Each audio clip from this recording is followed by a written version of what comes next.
Bonsoir et encore un grand merci pour votre présence. Je vous les présente donc très rapidement. Nous avons Sophie Rehny qui est députée fédérale des Filles, Christophe Lacroix, député fédéral Parti socialiste, et Daniel Baclen, qui est député fédéral du mouvement réformateur et également administrateur du Centre d'action laïque.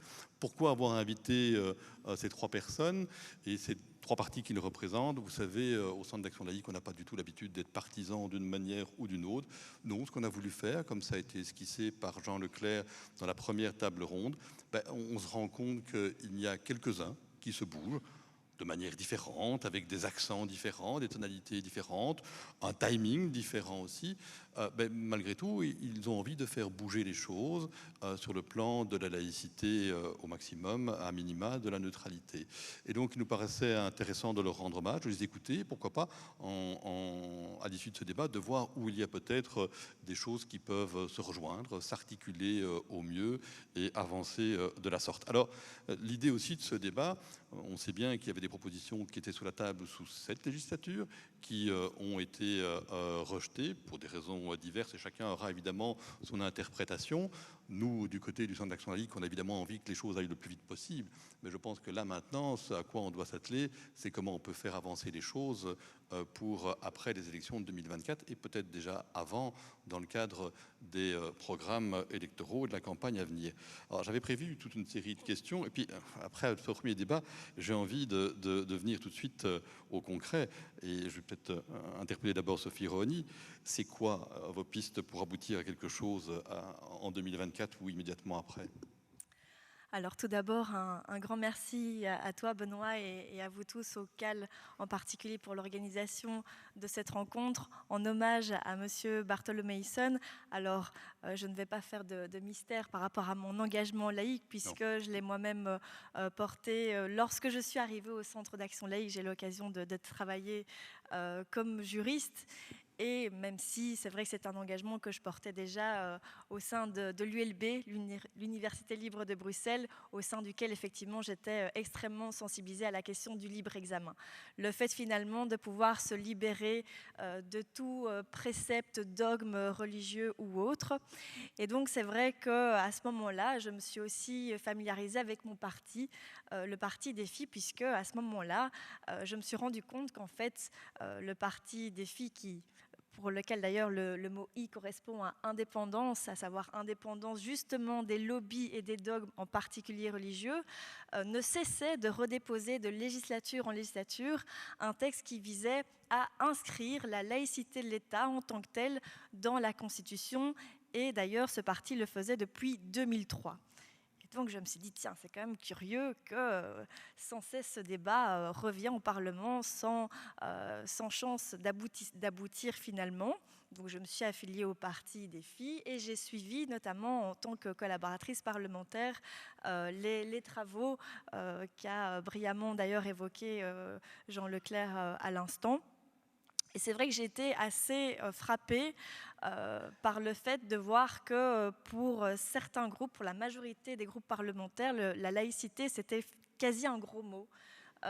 Ou alors on se réfugiait derrière effectivement cette ambivalence du mot laïcité, parce qu'il y avait d'une part la laïcité politique et d'autre part la laïcité philosophique, alors que finalement, on l'a dit, la définition elle était très claire, à savoir que c'est un principe juridique, par ailleurs reconnu par la Cour européenne des droits de l'homme, qui vise à faire en sorte que les différents courants religieux ou aussi philosophiques non confessionnels puissent être mis sur un même pied d'égalité sans qu'à aucun moment l'un ne prenne le pas sur l'autre. Et finalement, je pense qu'on est tous d'accord par rapport à ça, pour aussi se dire qu'à un moment donné, il est important de pouvoir se fédérer autour d'un socle de valeurs communes. On l'a dit, la séparation des églises et de l'État, cette liberté de conscience et de religion, et donc parmi laquelle la liberté de croire ou de ne pas croire, le fait de mettre les différents courants sur un même pied d'égalité, et puis aussi cette primauté de la loi civile sur les préceptes religieux. Et donc, malgré ce bon sens, finalement, on n'est pas arrivé à un accord, et j'ai trouvé ça extrêmement dommageable, notamment par rapport à tout le travail qui a été fourni et tout ce qui nous a été dit par les experts. Donc là, c'est effectivement... Et les obstacles, ils sont où alors? Pardon ? Les obstacles, où sont-ils? Alors pour moi, ils sont divers. Tout d'abord, je l'ai dit, le fait que certains ne veuillent pas voir la vraie définition de la laïcité, et notamment cette définition qui a tendance à être aussi galvaudée, usurpée par l'extrême droite en France. Certains nous disent, notamment l'extrême gauche, mais regardez, la laïcité, c'est ça que vous voulez faire. Vous voyez Marine Le Pen parler au nom de la laïcité. Non, en aucun cas, Marine Le Pen parle au nom de la laïcité. Elle a usurpé un mot pour défendre des valeurs qui sont tout autres que celles de la laïcité. Donc ça, c'est pour moi un premier problème, c'est de pouvoir vraiment se mettre d'accord sur la définition en tant que telle. L'autre obstacle, à mon sens, c'est de se mettre d'accord sur l'article à réviser. Donc au départ, sous la précédente législature, le travail visait à insérer cette laïcité de l'État au niveau du titre 2 des Belges de leurs droits de la Constitution qui était ouvert à révision. Et finalement, c'était le bon sens de le faire à ce niveau-là. Ça n'a pas été possible malheureusement. Sous cette législature, avec François De Smet, nous avons réessayé de pouvoir faire, en tout cas opérer cette inscription via l'article 7 bis. Donc là, c'était le titre premier bis de la Constitution, qui visait en fait les obligations qui incombent à l'État, puisque finalement nous sommes attachés à cette vision de la laïcité qui, comme on l'a vu, a un rôle, octroie en tout cas un rôle actif à l'État, au contraire de la neutralité qui est par exemple plutôt défendue par l'EMR. Donc ça, c'est l'autre obstacle. Et puis enfin, un obstacle, et non des moindres je pense, c'est l'électoralisme de certains partis et la difficulté pour moi, pour certains, d'agir en cohérence avec leurs convictions. Je sais que tant M. Lacroix que M. Baclen sont des convaincus de cette séparation des églises et de l'État, mais force est de constater que quand il y a des débats qui visent à concrétiser cette laïcité dans toute une série de secteurs de notre vie publique, force est de constater qu'il y a des courants au sein de ces mêmes partis, des courants plus progressistes, plus laïques, et puis des courants qui sont plus conservateurs ou qui voient, comme je l'ai dit, la laïcité comme un gros mot, voire comme une atteinte aux religions, alors que, comme on l'a dit, ce n'est en aucun cas une atteinte aux religions. Monsieur Bartholomé lui a lui-même brillamment dit, c'est l'avenir des religions, la laïcité. Donc c'est finalement pour moi les obstacles qui se posent, et j'ose espérer sincèrement que tous les partis, avant les élections, vont pouvoir se mettre d'accord sur les bons articles à ouvrir à révision, et ensuite pouvoir enfin avancer pour qu'on puisse trancher ces questions et ainsi finalement ne plus être confronté à chaque fois à des décisions judiciaires contradictoires, etc. Ce qui finalement fait le jeu notamment des extrémistes, à mon sens. En tout cas, déjà un appel à travailler en commun, c'est déjà constructif. Christophe Lacroix, de votre côté, quels sont les obstacles que vous voyez et comment peut-on faire pour les lever? Je ne sais pas si on m'entend. Oui, moi je crois qu'on m'entend. On doit m'entendre comme ça. Tout d'abord, merci pour l'invitation. Avec plaisir. Ça fait plaisir de sortir la tête du guidon du vélo pour se pencher sur des projets émancipateurs. Ce n'est pas toujours le cas à la Chambre des représentants, où on est vraiment assimilé parfois à du bétail à voter, si je puis dire, pour reprendre d'ailleurs une expression où le Parlement était de plus en plus écarté de son autorité au profit de l'exécutif en période de crise. Et en fait, le Parti socialiste, il a pris une position quand même assez claire sur la question, puisqu'il a introduit une demande de révision, de déclaration de révision de la Constitution. Je l'ai ici en main, donc cette proposition, je l'ai signée avec d'autres collègues du Parti socialiste. Et donc on peut dire que sur ce plan, au niveau de la Chambre des représentants, il n'y a pas une feuille de papier à cigarette entre les membres du Parti socialiste, les députés fédéraux qui vont porter et qui vont défendre ce texte. Alors ce texte, il dit quoi? Il vise à renforcer la primauté du droit positif. Je relis le texte de la proposition de déclaration, à renforcer la primauté du droit positif sur toute prescription religieuse ou, et là, je crois que je vais réfléchir encore plus suite à l'intervention de Jean Leclerc, ou prescription philosophique. Donc effectivement, à mieux garantir les droits de l'homme, les libertés fondamentales et l'égalité des femmes et des hommes, et à consacrer la laïcité de l'État belge. Et donc, qu'est-ce qu'il y a derrière cela? C'est reconnaître la laïcité comme étant un principe fondateur de toute démocratie dite libérale, libérale au sens historique du terme, en affirmant le principe de séparation entre l'État et le religieux. Effectivement, l'État ne doit pas se mêler de la conscience individuelle des citoyens, c'est la sphère complètement privée. Ça consacre le principe de liberté, d'émancipation et de traitement égalitaire pour toutes et tous.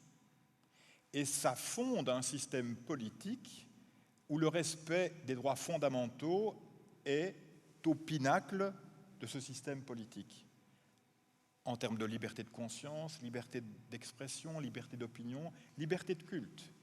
Les citoyens se retrouvent à égalité et ils participent à un projet fondateur commun où ils apprennent à mieux se connaître, à mieux élaborer des règles de vie communes et où la vertu émancipatrice est évidemment une vertu première et à concevoir en ces temps troublés, en ces temps où effectivement les uns et les autres se regardent entre chiens de faïence, ou bien se complaisent à ne s'informer qu'au détour des réseaux sociaux, et il n'y a pas que les jeunes malheureusement, où les algorithmes et l'intelligence artificielle font que dès que vous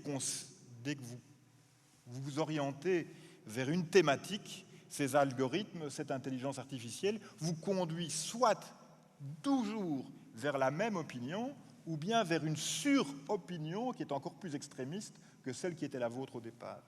Donc ça, pour nous, c'est vraiment un élément très important, parce que la laïcité, c'est un élément d'émancipation, c'est un élément de libération, et ce n'est pas du tout anti-religieux. On a cité Henri Barthélemy à plusieurs reprises, et effectivement, cette formule, c'est presque, je dirais, c'est presque une forme d'assurance-vie pour les religions que la laïcité. Et je voudrais reprendre, parce que j'ai relu les travaux quand même, une partie des travaux de 2016, et notamment l'intervention de Jean Leclerc, qui dit ceci: la laïcité éloigne de ses usages abusifs et malsains ceux des discours nauséeux et populistes, extrémistes, qui stigmatisent et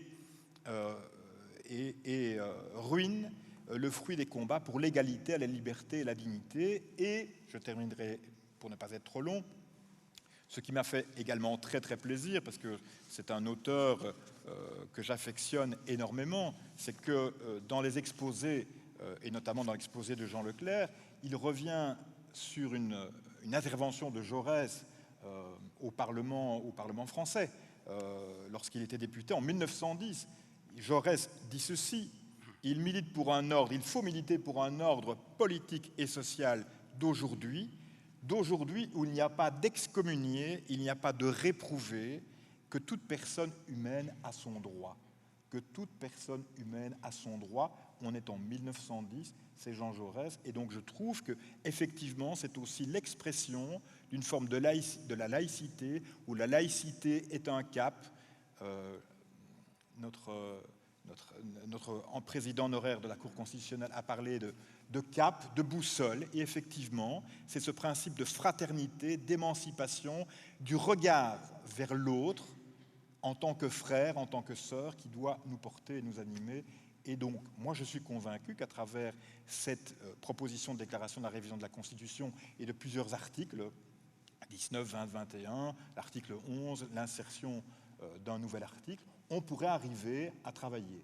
Maintenant, qu'il y ait des débats, qu'il y ait des difficultés, certainement, et dans l'application directe des principes de laïcité, je n'en disconviens pas, Sophie, tu as raison, c'est que parfois même à l'intérieur des partis, il n'y a pas toujours, ou en fonction des régions d'où l'on vient, effectivement, il y a encore beaucoup de travail à faire pour garder ce cap et cette cohérence.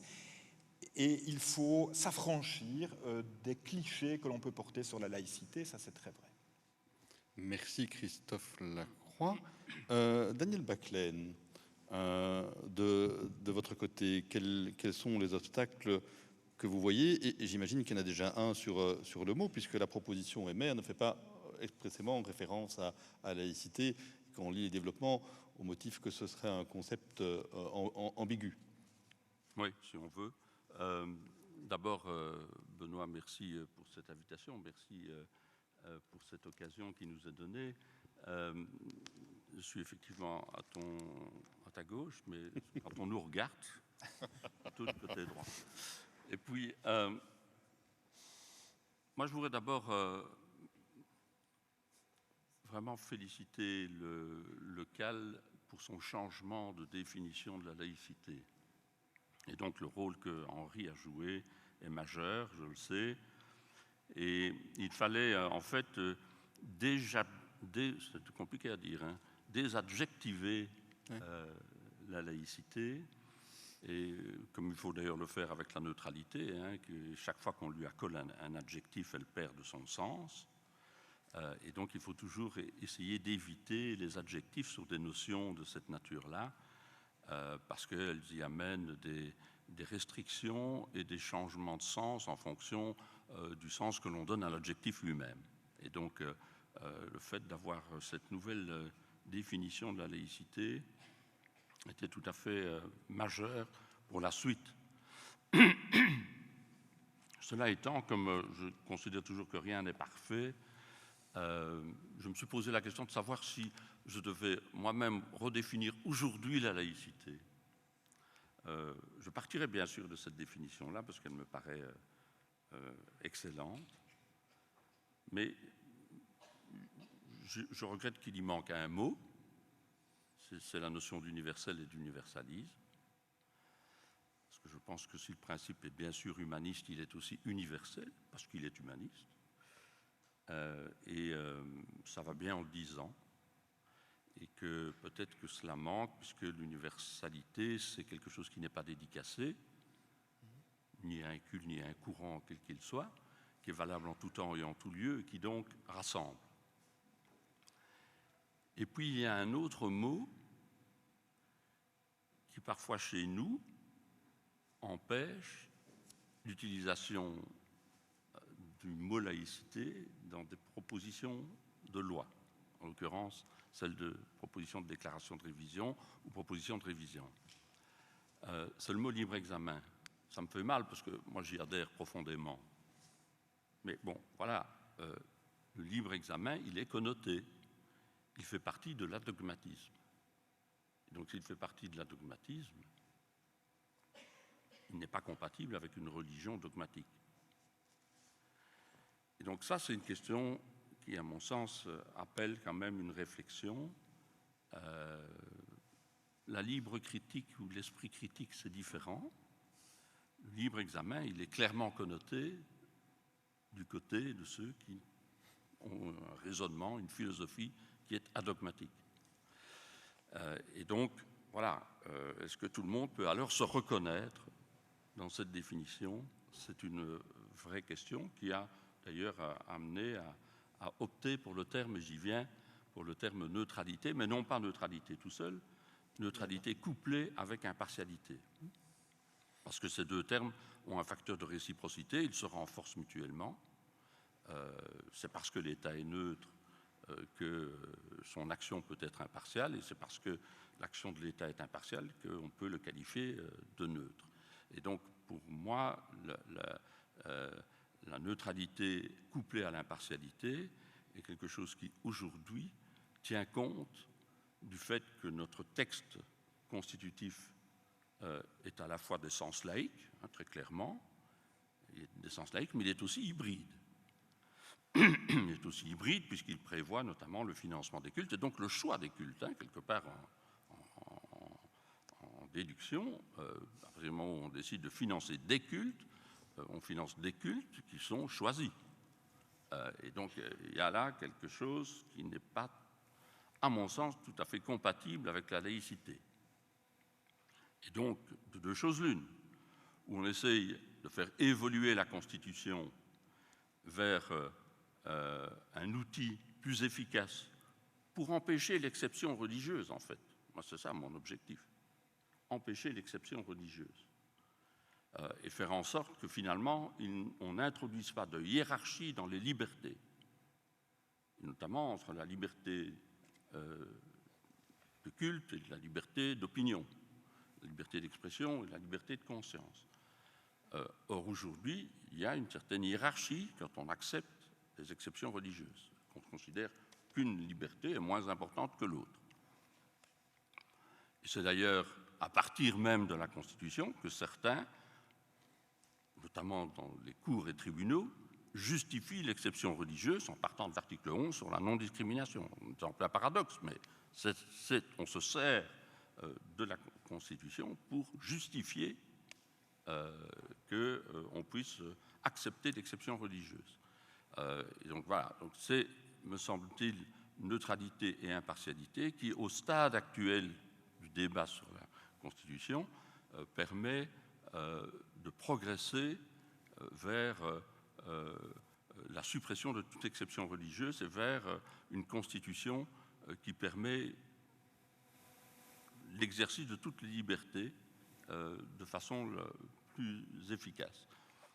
Et dans la révision de Constitution que nous proposons, bien sûr aujourd'hui c'est une proposition de déclaration puisque le titre 2 n'est pas ouvert. Alors c'est vrai qu'on peut tordre n'importe quel article, hein, on pourrait tordre l'article 7 bis par exemple. Bon. Mais en fait, il nous paraît plus judicieux de consacrer cette évolution de la Constitution sur le titre 2 et notamment sur l'article 10. Mais aujourd'hui, les services juridiques de la Chambre nous disent que le titre 2 n'est pas ouvert à révision pour cela. Hein, il est ouvert à révision pour une série d'autres choses, mais pas pour cela.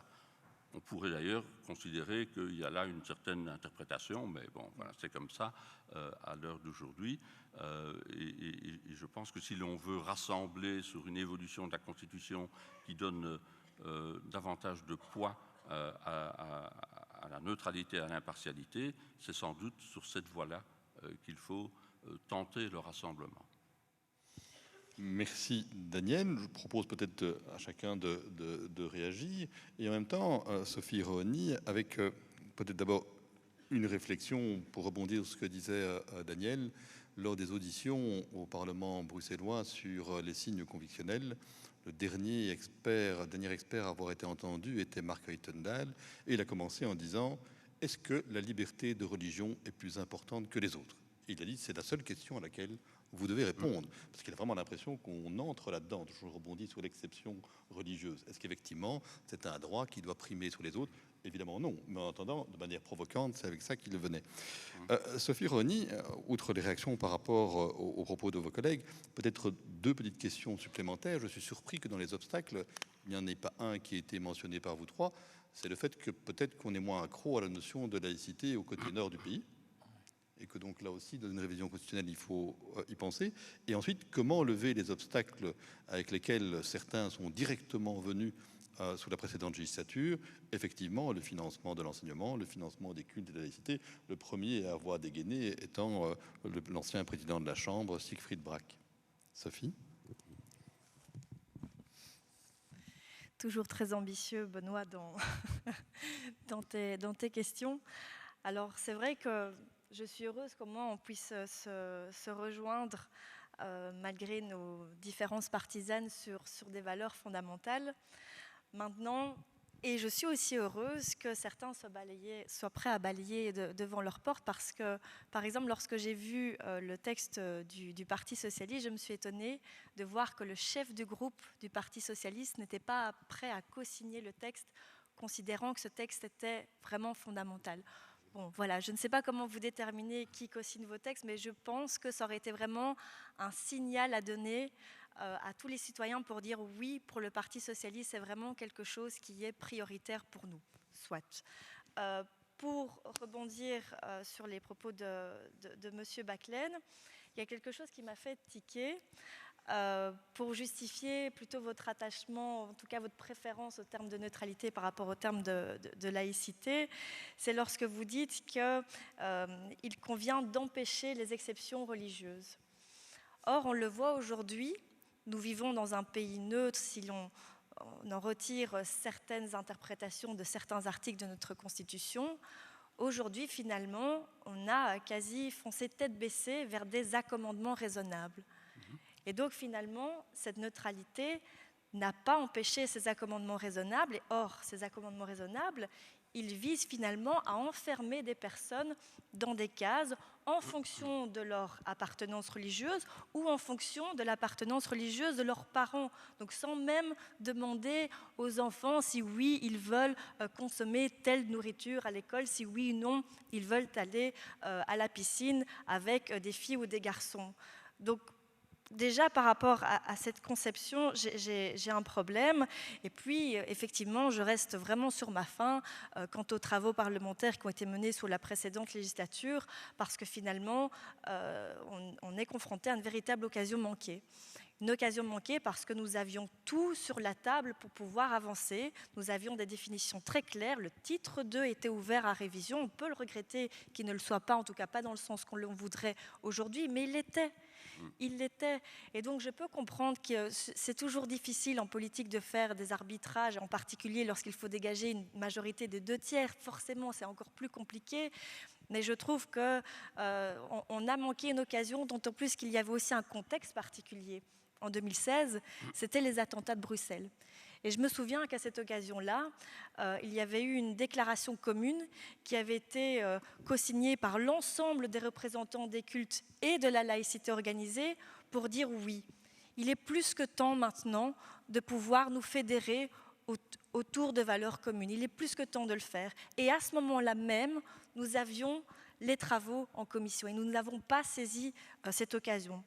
Donc je trouve que c'est regrettable, d'autant plus que nous vivons aujourd'hui un momentum qui justifie encore plus cette inscription de la laïcité. On vit encore plus aujourd'hui dans une société qui est fracturée, qui est clivée, où la parole sexiste, raciste, rétrograde se libère. On voit la situation dans des pays qui nous sont chers, comme l'Italie, où l'on remet en cause le droit à l'avortement, la Hongrie, qui est un pays qui est particulièrement cher à mon cœur aussi, où là aussi, on revient en arrière, ou lorsque l'on voit la situation en Iran, qui retentit aussi beaucoup chez nous, parce que oui, on voit à quel point, finalement, lorsqu'une religion se retrouve au plus haut sommet de l'État, eh bien, les premières victimes sont qui? Ce sont les femmes, parce que, finalement, on touche à leur liberté fondamentale.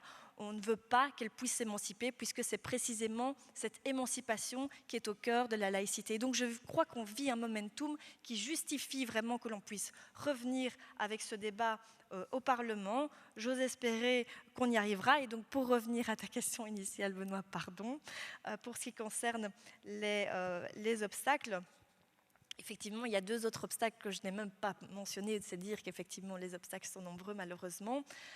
C'est de dire qu'en Belgique, on ne pourrait pas aller vers cette laïcité parce que nous avons des spécificités qui sont les nôtres et qui ne sont pas, et qui en tout cas que l'on ne rencontre pas en France, notamment le fait d'avoir 2 réseaux d'enseignement et aussi le financement des cultes.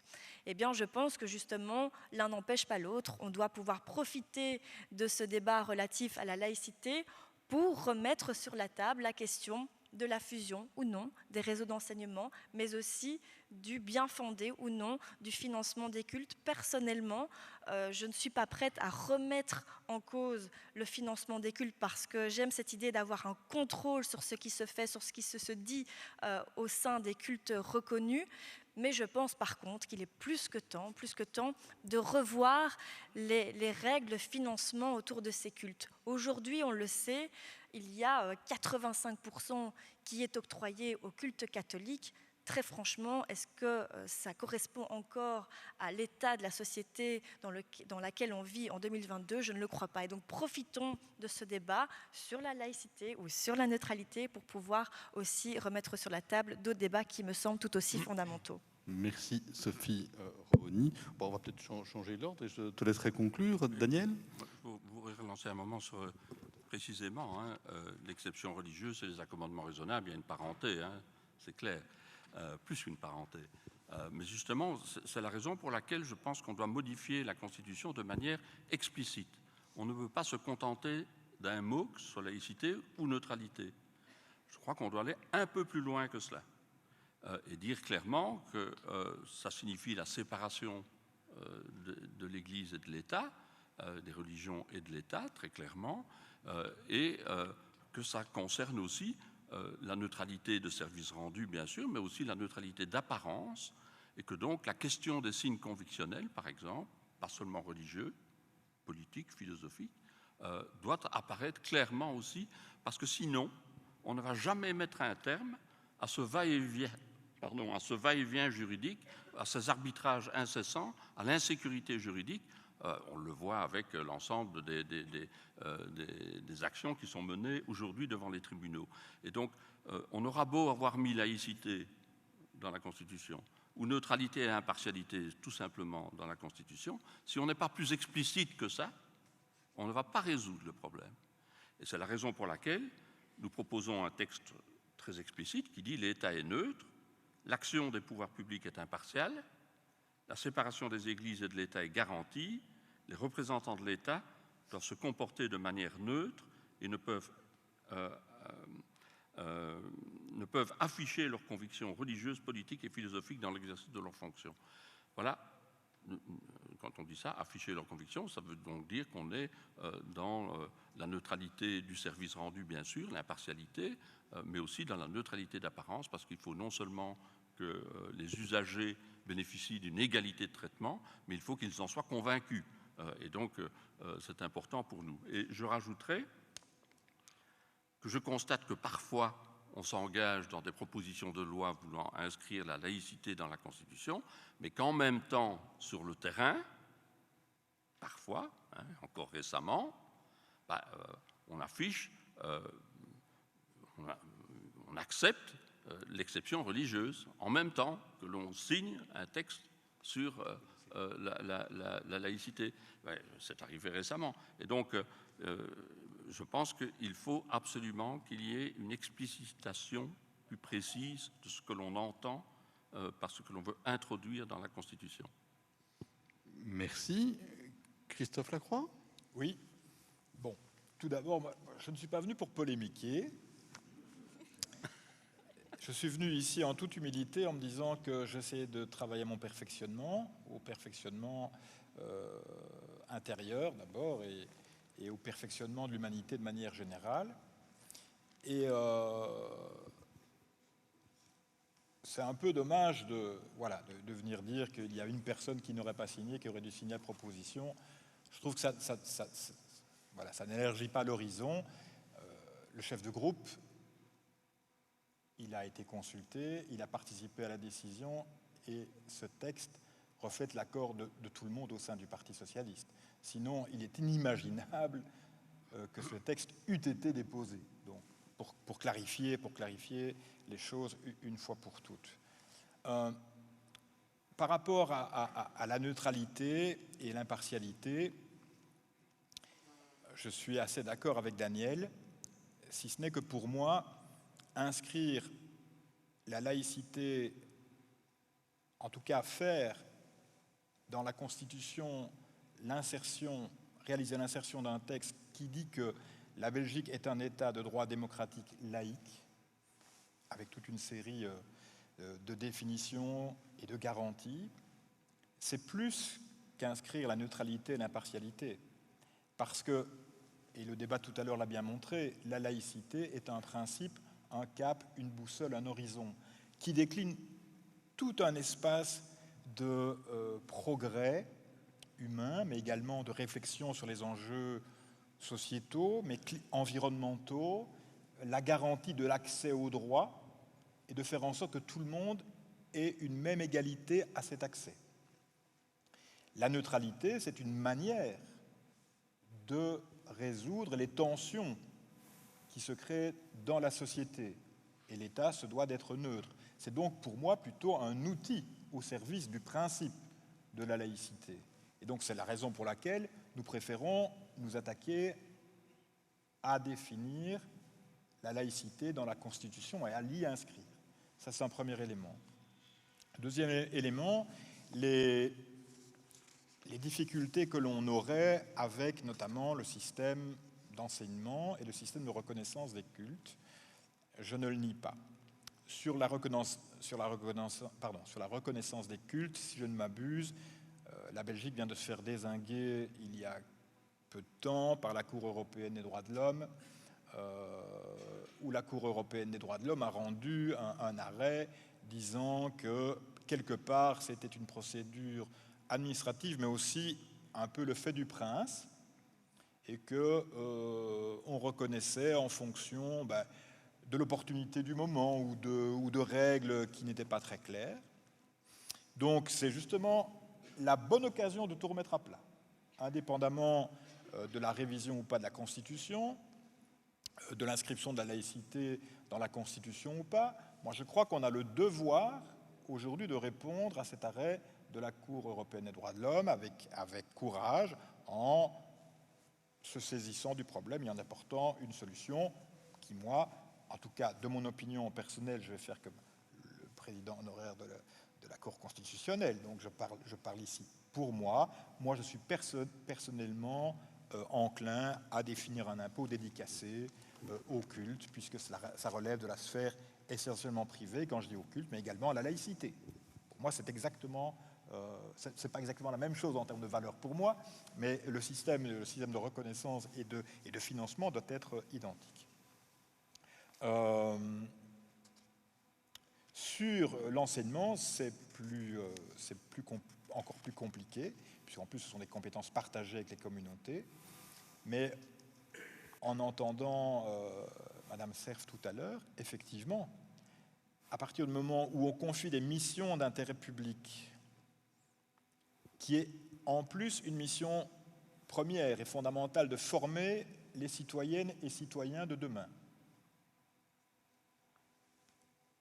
il est nécessaire que la notion là, donc neutralité et impartialité, soit exigée dans le chef de celles et ceux qui représentent par substitution l'autorité publique. Et donc, quand on va discuter de l'enseignement, c'est quelque chose qui, pour moi, fondateur et qui ne sera pas simple à résoudre, mais nous sommes un pays très complexe qui s'est constitué au départ de rien, qui n'aboutira peut-être à rien, mais jusqu'à présent, il tient. Ça fait 3 rimes presque riches, même, voilà. Et l'autre aspect, c'est par rapport au contexte flamand. Et il est vrai, je pense, que le terme laïcité n'est même pas usité en Flandre. Pardon, lapsus. Laïcitate, parfois. Pardon ? Laïcitate, parfois, on l'entend. Donc c'est une assimilation du terme francophone, mais c'est vrai, et que ce débat ne vit pas de la même manière que dans le contexte francophone. Mais il faut convaincre toutes et tous, comme on l'a dit, que la laïcité, ce n'est pas de l'antireligion, ce n'est pas de l'athéisme, c'est une éthique démocratique. Et je pense que si on en revient à l'éthique démocratique, il y a moyen quand même d'élaborer une possibilité de consensus et une possibilité de départ pour arriver à une solution. Bien, je vais rebondir là-dessus. D'abord en vous remerciant tous les trois pour ce débat et cet échange, parce qu'on va devoir continuer et laisser Véronique de Keyser conclure cette première partie conventionnelle. Mais j'ai entendu ici évoquer l'art du débat serein. Je voudrais vous remercier parce que le débat effectivement serein, il a été. Je pense que ce à quoi on doit passer maintenant, c'est l'art de construire en commun. Et j'ai entendu l'idée de se retrouver sur une définition avec ses conséquences, l'idée de bien cibler ce qu'il faut modifier dans la Constitution. Eh bien ça, sincèrement, c'est un travail auquel, en tant que centre d'action laïque, on vous invite. On peut même vous inviter physiquement et le faire sous notre égide et travailler ensemble à quelque chose qui aurait sans doute beaucoup plus de poids si c'était déjà porté par plusieurs parties à la fois. En tout cas, un grand merci à vous et je cède tout de suite la parole à Véronique de Keyser. Merci beaucoup.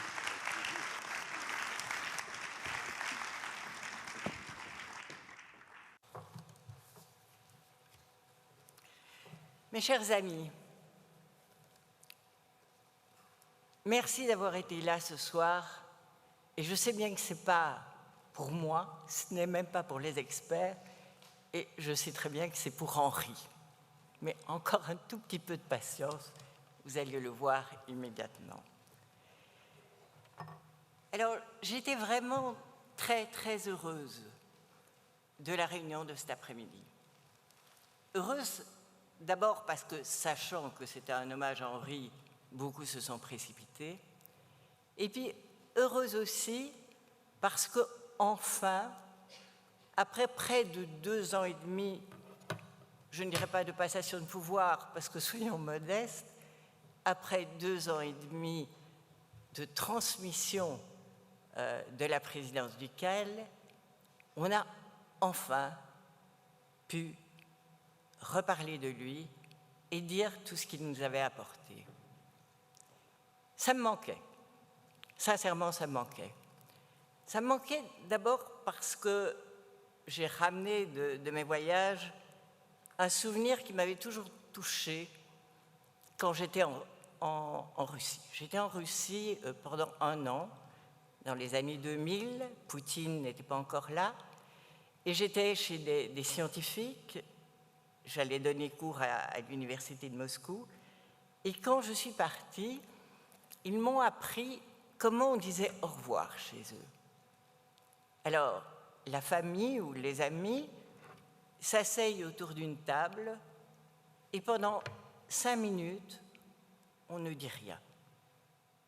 On ne dit rien, mais on pense à tout ce qui s'est passé, à tout ce qu'on a fait, et on se quitte là-dessus, sur ce long, long silence, parce qu'après, on sait qu'on n'aura plus le temps d'y penser, parce qu'on sait que la vie revient en catastrophe, en bourrasque, et que prendre le temps de ce que quelqu'un vous apporte, eh bien, la vie ne nous permet plus. Et c'est vrai que c'est ainsi que ça s'est passé, la transmission du CAL. C'était de manière virtuelle, au cours d'un conseil d'administration d'abord, et puis après autour d'un vote de l'Assemblée générale, mais tout ça en virtuel. Et puis on a eu le Covid, et tout est devenu virtuel.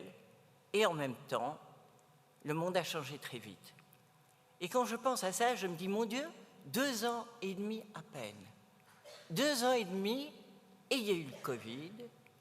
Et puis après le Covid, il y a eu le changement climatique, et puis il y a la guerre d'Ukraine, et puis on va probablement vers une crise financière qui sera particulièrement dure pour les plus vulnérables. Et quand est-ce qu'on a le temps de faire un peu le point? Quand est-ce qu'on a le temps de s'asseoir et de réfléchir? Eh bien, on ne peut pas dire qu'aujourd'hui, on ait adopté le principe moscovite de se taire. On a parlé, mais on a tout de même beaucoup réfléchi. On a tout de même beaucoup réfléchi, et ça, c'est le cadeau que je voulais faire à Henri. Et puis, vous parlez un petit peu de cette transmission dans son contenu. Vous avez eu pendant plus de 2 heures maintenant l'essentiel, la quintessence de ce qu'Henri a apporté, simplement, mais avec d'autres choses, bien entendu, mais je ne vais pas revenir sur toute sa présidence, mais simplement par le pouvoir du changement de cette définition et par la remise en avant de la notion d'état de droit et de ce principe humaniste universel qui devait le fonder. Et je dirais que insister à cette époque sur l'état de droit, et on a resitué le contexte, on est quelques mois après les débats d'ailleurs à la Chambre sur la question de la laïcité dans la Constitution, il y avait les attentats de Bruxelles. Cet état de droit, depuis lors, ne cesse de faire question, et nous avons tous l'impression, et les orateurs l'ont dit, qu'il est en danger quelque part, que de plus en plus, les extrémismes religieux, j'insiste sur la notion d'extrémisme, ne croyez pas. D'abord, je pense que nous pensons que nous sommes l'avenir des religions. Je ne suis pas sûre que les religions pensent que la laïcité est leur avenir. Mais enfin, ça, c'est autre chose. Mais je ne dirai jamais que les religions ne sont pas extraordinaires que ce sont aussi des lieux de réflexion, que ce sont aussi des lieux de fraternité, que les églises sont souvent séparées en deux, avec un système ecclésiastique qui est un peu hors sol, pour ne pas dire davantage, et puis sur le terrain, des gens, des ecclésiastiques, des laïcs au sens religieux, qui réfléchissent comme vous et moi, et avec lesquels parfois on parvient à avoir des passerelles dès qu'on ne parle pas de certains sujets qui fâchent. Mais donc, les extrémismes religieux ont repris vigueur, mais de manière phénoménale au cours de ces quelques dernières années. On me disait par exemple que les évangéliques américains maintenant arrivaient à égalité avec la religion catholique aux États-Unis. On a vu apparaître au niveau de l'islam des fondamentalismes absolument importants, mais pas seulement les religions. Prenez l'extrême droite aujourd'hui, prenez l'extrême droite qui monte partout en Europe. Nous aurons l'introduction de notre convention demain avec quelqu'un qui va nous parler de l'Italie, de Madame Meloni aujourd'hui, un pays fondateur de l'Union européenne. Vous avez la Hongrie qui est dans l'Union européenne et qui s'assied sur les droits de l'homme en disant qu'elle est fière d'être illibérale, c'est-à-dire qui refuse les droits de l'homme. Vous avez la Cour européenne, la Cour des États-Unis qui revient sur une jurisprudence essentielle pour les femmes américaines. Vous avez partout ces phénomènes qui montent. Et après Meloni, Elisa Truss, mais peut-être qu'elle ne durera pas trop longtemps en Grande-Bretagne, qui se disait fière de ressembler à Madame Thatcher. Et après tout ça, après le débat présidentiel aussi difficile de la France, et ce qui nous attend aussi en Belgique, malgré tout, de l'autre côté du pays, on peut dire qu'on a l'impression que cet état de droit, les droits fondamentaux, les droits des femmes, par exemple, et Madame Raoni l'a très bien évoqué tout à l'heure, sont aujourd'hui en train de régresser et que tout devient fragile. Tout devient fragile. Et c'est pourquoi le CAL s'est toujours prononcé sur l'inscription de la laïcité dans la Constitution. Non pas qu'on croit que ça va résoudre tous les problèmes, mais moi je serais assez pour dire, on sait que c'est dans les principes. On l'a lu, on l'a écrit, certains l'ont écrit et le répéteront. À quoi bon inscrire la laïcité dans la Constitution? Elle y est déjà. Oui, elle y est déjà. C'est sans doute une voie intérieure, mais rendons les choses explicites. Aujourd'hui, si nous ne mettons pas des balises claires sur nos droits de l'homme, sur l'état des droits, sur les droits des femmes, sur les droits des immigrés, sur cette fraternité dont on nous a tant parlé, mais qu'il faut concrétiser sur le terrain, parfois avec des gens qui n'y croient plus, parce qu'ils n'ont jamais vu la concrétisation de ces valeurs, les plus vulnérables dont on va parler encore demain, eh bien, si nous ne le faisons pas, à ce moment-là, la perte de terrain que nous aurons va être magistrale. Il y a un grignotage des libertés aujourd'hui, subrepticement, tranquillement comme ça, sachons mettre les balises là où il le faut.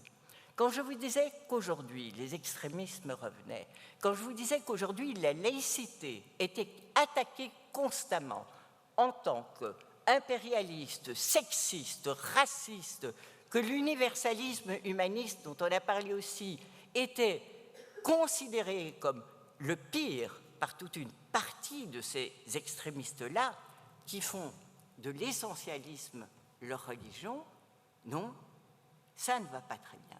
Ça ne va pas très bien et je voudrais vous dire ce qu'on nous attribue aussi, parce que c'est éclairant. Je reprends, j'ai acheté, parce que je m'intéressais au changement climatique, un bouquin que vous n'avez peut-être pas lu, qui s'appelle, qui traite du changement climatique et qui dénonce la sécularisation des sociétés occidentales du passé et d'aujourd'hui et profère. Simplement ça. C'est la critique. Bon, bouquin, écrivain mésiane, universitaire américain, dans une université américaine, publication aux éditions La Découverte, sans un mot d'introduction. Et ça dit quoi? C'est la critique du ciel qui a bouleversé la Terre. Et s'ensuit une justification pseudo-scientifique navrante qui prend des pages et des pages et qui tente à démontrer que le narratif des Lumières, celui des humains guidés par la raison qui auraient construit un monde délivré des croyances et des superstitions, serait une farce. La vraie histoire que l'auteur dévoile est la suivante. Un tout petit peu de patience, vous allez être édifiés. La proclamation d'un monde sans Dieu est le fruit de l'impérialité hantant l'Europe et ses colonies depuis l'échec de la réunification de l'Empire chrétien par Charles Quint. En l'absence d'un royaume de l'au-delà, la Terre devient le seul monde sacré et l'exploitation de ses sous-sols, la source unique de la légitimation de l'Empire.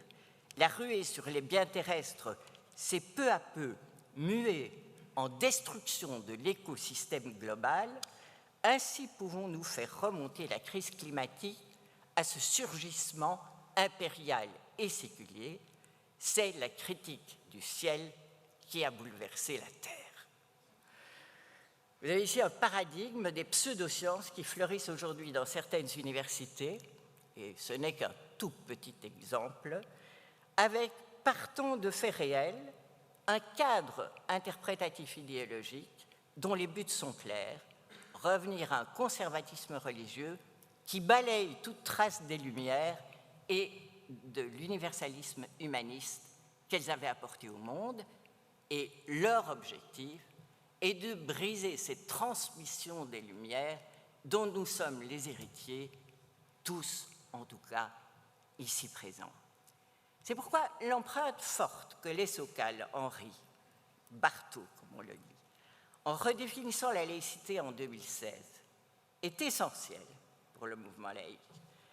Il y voit effectivement un principe humaniste universel qui fonde le régime des libertés, etc., on l'a dit, etc.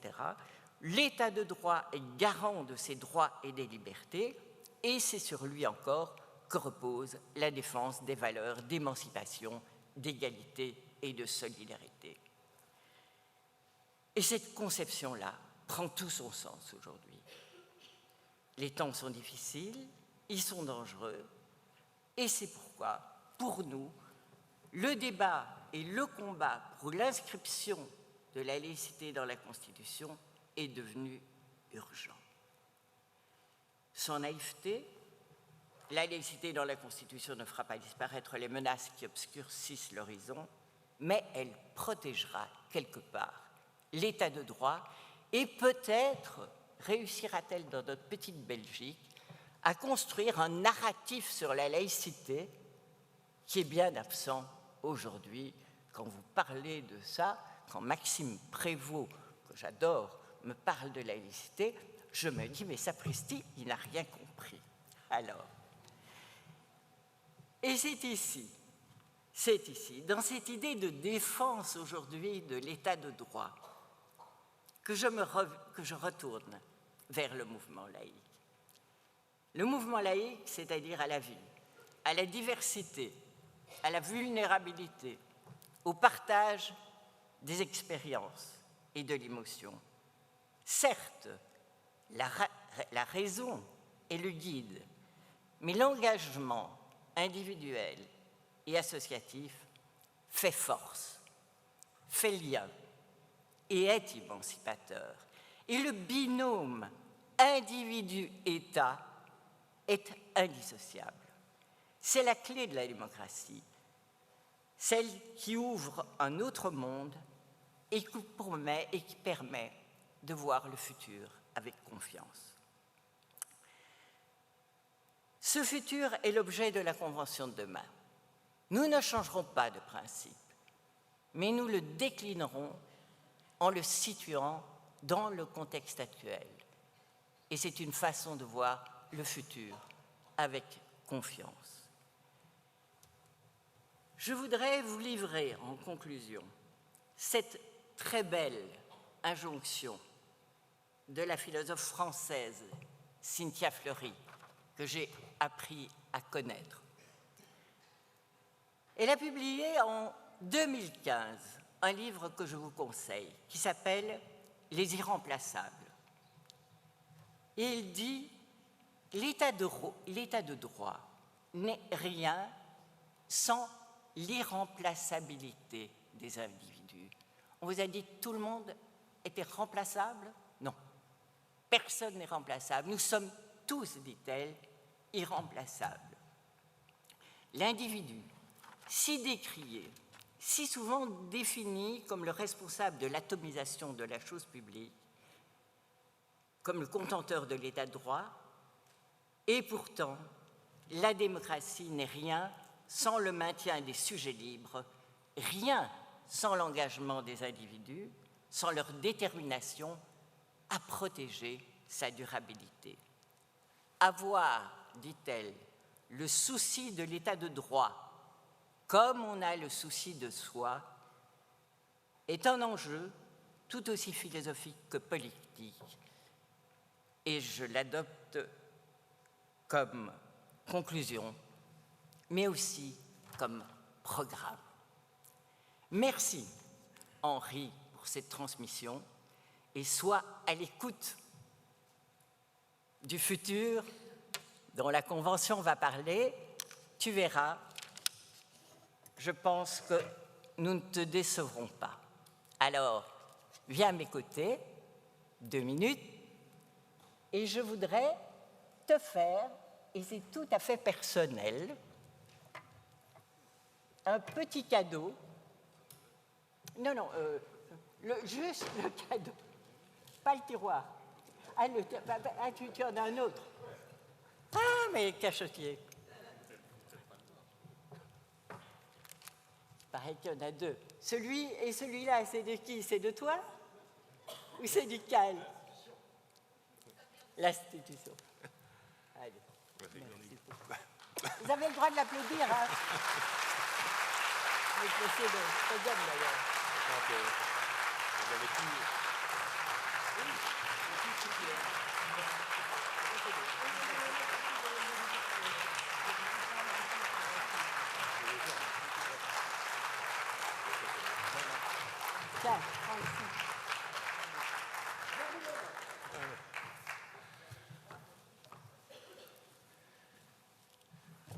Frères humains qui, après nous, vivrez. Vous vous souvenez de la formule de Villon? Elle me venait à l'esprit au moment où je vous entendais parce que Villon manifestement abordait la fraternité sous le prisme de l'humanité, et pas de n'importe quelle humanité, une humanité transgénérationnelle, et j'ai vu que c'était au centre même de nos préoccupations. Alors merci Véronique, merci chère présidente, pour ce magnifique moment de réflexion que tu nous offres aujourd'hui, et merci surtout à tous les intervenants qui nous ont fait là des exposés remarquables. Pour une fois, je ne me permettrai pas d'intervenir à mon tour pour participer à ce débat. C'est plutôt de cet hommage à propos de cet hommage que je vais dire quelques mots. Cet hommage, nous le devons à toutes celles et tous ceux, membres du bureau, membres du conseil d'administration, de l'Assemblée, les collaborateurs et les collaboratrices des régionales, des associations constitutives, qui ont contribué en 2015 et en 2016 à redéployer une définition universaliste, on l'a dit, et surtout univoque de la laïcité. Principe humaniste et politique qui fonde le régime des libertés sur l'impartialité du pouvoir civil démocratique dégagé de toute ingérence religieuse.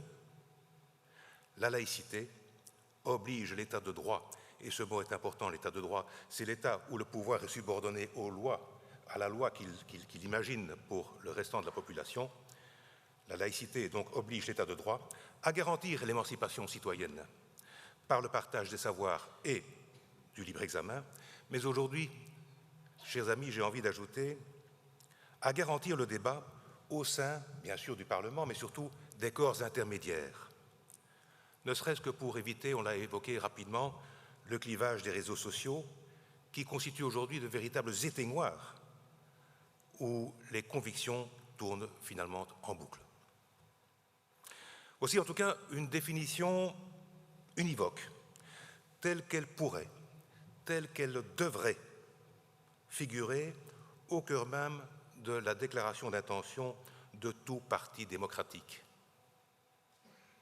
Une définition qui permette de perpétuer la flamme de notre flambeau, sa lumière, son feu, tant au cœur de nos constitutions nationales que des traités internationaux, si tant est qu'elle a une vocation universelle.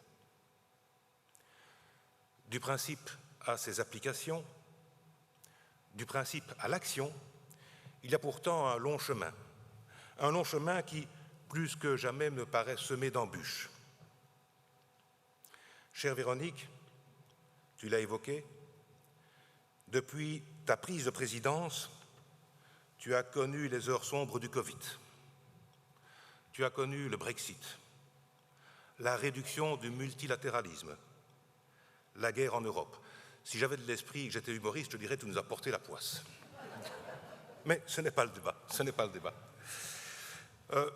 Plus que jamais, la recherche d'une prospérité et d'une paix universelle ont cédé le pas au choc des nationalismes, au succès des radicalismes religieux, des radicalismes populistes et politiques, mais aussi aux désastres écologiques et aux conséquences de la pauvreté et des inégalités croissantes.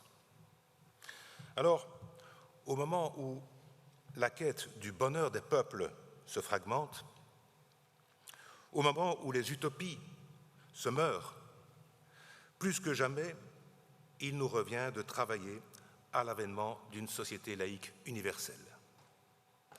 Une société laïque universelle qui garantisse l'état de droit, une société laïque universelle qui garantisse les libertés appliquées, une société laïque universelle qui garantisse l'émancipation des personnes et le multilatéralisme. Voici donc où réside le vrai défi, le défi que chaque jour vous vous employez tous à relever, et demain en particulier. Permets-moi donc, Véronique, d'anticiper sur ce demain, d'anticiper sur cette convention pour te dédicacer l'hommage que vous me faites. Vous qui, plus que tout autre, avez pris la responsabilité de porter les outils, vous qui, plus que tout autre, poursuivez la mise en œuvre de nos idéaux humanistes dans un monde qui, pour l'heure, mais pour l'heure seulement, ne respecte plus ses promesses. Je vous dis merci à chacun et à chacune, et je pense en tout cas que la journée de demain nous apportera la concrétisation de tous ces espoirs. J'ai dit je vous remercie.